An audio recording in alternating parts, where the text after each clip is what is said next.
नमस्कार बंधुरा शाइनिज किचेने आपनादेर सकलके स्वागत। आशा करी आपनारा सबाई भालोई आछेन। एर आगे आमी चैनेले चिंगड़ी माछेर भापा बा चिंगड़ी माछेर कारिर अनेक रकमेर रेसिपि देखिएछि। आजके आमी बानाते चलेछि सिंगापुर बाटार गार्लिक प्रन। एकटु इउनिक प्रनेर এই রেসিপিটা আপনারা কিন্তু ভাত রুটি বা পরোটার সঙ্গে একবার ট্রাই করে দেখুন, খেতে কিন্তু অপূর্ব লাগে। তাহলে দেখে নেওয়া যাক আজকের রেসিপিতে আমি কি কি ব্যবহার করছি। প্রথমে আমি চিংড়ি মাছ বেছে ধুয়ে ভালো করে পরিষ্কার করে নিয়েছি। এবার আমি এটাকে স্বাদ মতন লবণ আর কর্নফ্লাওয়ার দিয়ে ম্যারিনেট করে নেব।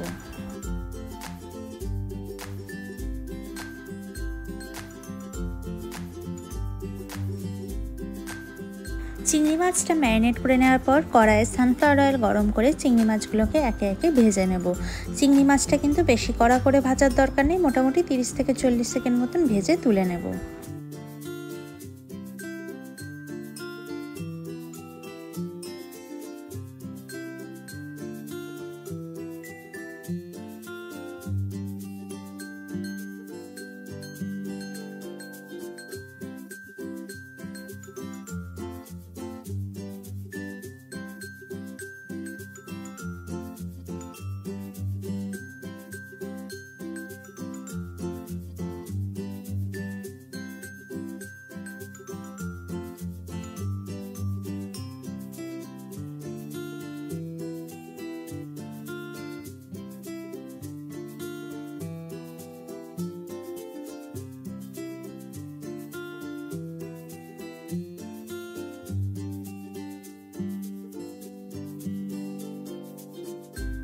মাছগুলো ভেজে তুলে নেওয়ার পর কড়াইয়ের বাকি তেলে আমি দিয়ে দিলাম বাটারটা ভালো করে মেল্ট করে নেব।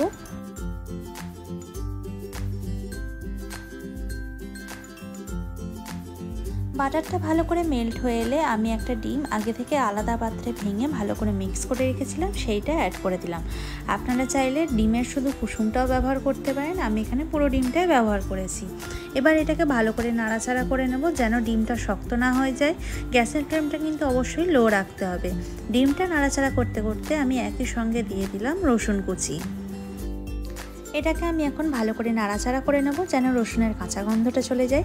এই সময় আমি অ্যাড করে দিচ্ছি কাঁচা লঙ্কা আর পাকা লঙ্কা কুচি। ঝালটা কিন্তু আপনারা আপনাদের পছন্দ মতন দেবেন।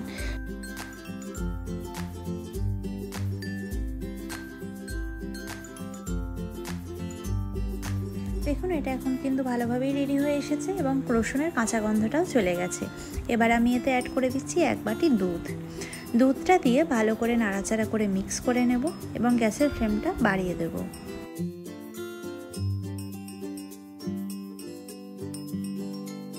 এই সময় আমি এখানে অ্যাড করে দিচ্ছি কারি পাতা। এবার গ্যাসের ফ্লেমটা বাড়িয়ে আমি গ্রেভিটা কিছুক্ষণ ফুটতে দেব।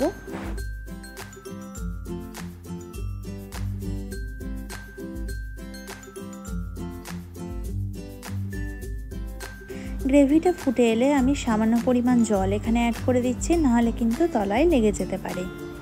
দিয়ে দিলাম স্বাদ মতন লবণ আর সামান্য পরিমাণ চিনি। এরপর আমি আগে থেকে ভেজে রাখা মাছগুলোকে এতে অ্যাড করে দেবো। মাছগুলো দিয়ে আর বেশিক্ষণ কিন্তু রান্না করব না, আমি এটাকে একটু নাড়াচাড়া করে মিক্স করে দিচ্ছি আর 5 মিনিট মতন গ্যাসের ফ্লেমটা লো করে রান্নাটা হতে দেবো।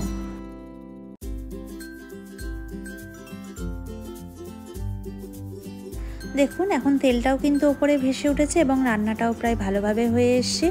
এরপর আমি গ্যাসের ফ্লেম বন্ধ করে ঢাকা দিয়ে 5 মিনিট স্ট্যান্ডিং টাইমে রেখে পরোটা বা রুটির সঙ্গে সার্ভ করে নেব। আপনারা চাইলে ভাত রুটি পরোটা যে কোনো কিছুর সঙ্গে এটা ট্রাই করে দেখতে পারেন।